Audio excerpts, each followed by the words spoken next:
بسم اللہ الرحمن الرحیم عن ابی امامۃ رضی اللہ عنہ مرفوعا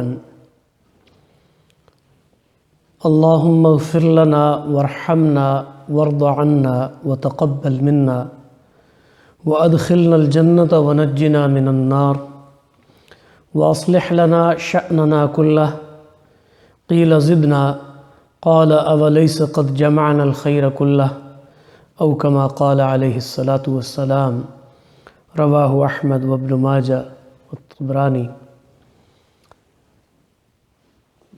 معزز و مکرم خواتین و حضرات، سامعین و سامعات،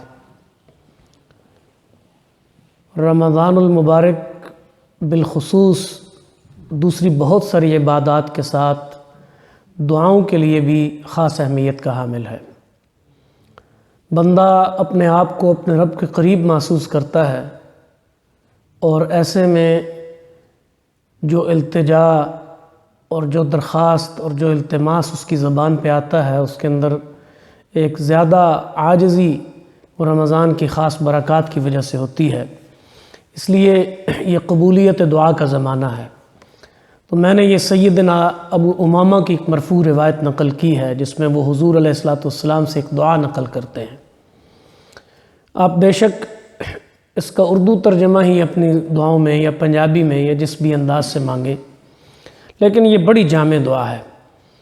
وہ کہتے ہیں کہ اللہ کے رسول صلی اللہ علیہ وسلم نے یہ دعا مانگی کہ اللہم اغفر لنا، اے اللہ ہمیں بخش دے، ورحمنا اور ہم پر رحمت فرما، وارض عنا اور ہم سے راضی ہو جا، وتقبل منا اور جو ٹوٹی پھوٹی عبادت اور جو کچھ ہم کہیں اسے ہم سے قبول فرما لے، یعنی ہمارے قولی فعلی بدنی مالی عبادات کو قبول فرما۔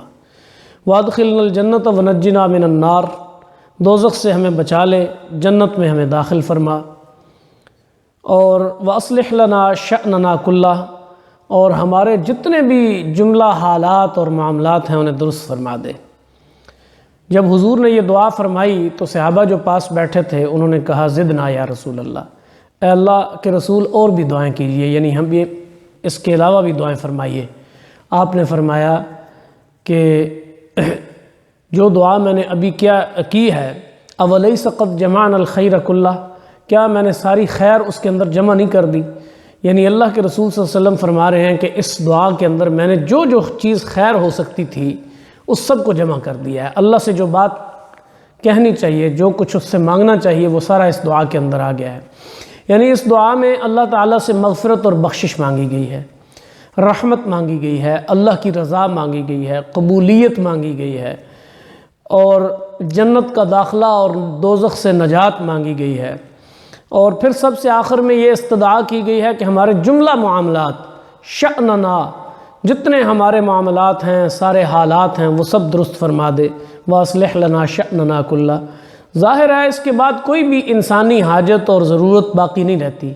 اس سے زیادہ جو کچھ بھی مانگا جائے گا وہ اسی اجمال کی تفصیل ہوگی۔ گویا یہ جو اجمالاً اللہ کے رسول نے چند جملوں میں مانگ لیا ہے، اگر دعا کو پھیلایا جائے تو یہی چیزیں ہیں جو بندہ اپنے اللہ سے مانگتا ہے۔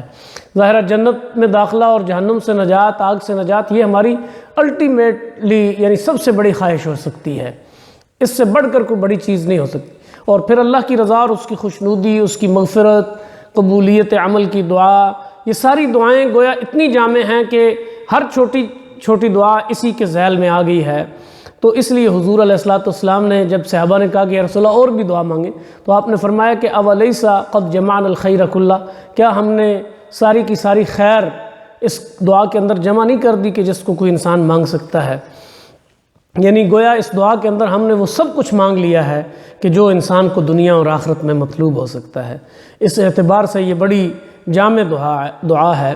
اور اس کے ساتھ اضافی طور پر سیدنا عمر بن الخطاب رضی اللہ تعالیٰ عنہ کی روایت ہے کہ نبی اکرم صلی اللہ علیہ وسلم پر ایک دن وحی نازل ہوئی، یعنی آپ کے اوپر وہ کیفیت طاری ہوئی جو نزول وحی کے وقت طاری ہوتی تھی۔ جب وہ کیفیت ختم ہوئی وحی والی تو آپ قبلہ رخ ہو گئے، آپ نے اپنا رخ انور فاستقبل القبلہ، آپ نے اپنا رخ انور قبلہ کی طرف کر لیا، ورفع یدیہ اور اپنے ہاتھ اٹھائے، وقال اور یہ دعا مانگی، اللہم زدنا ولا تنقصنا واکرمنا ولا تہنا،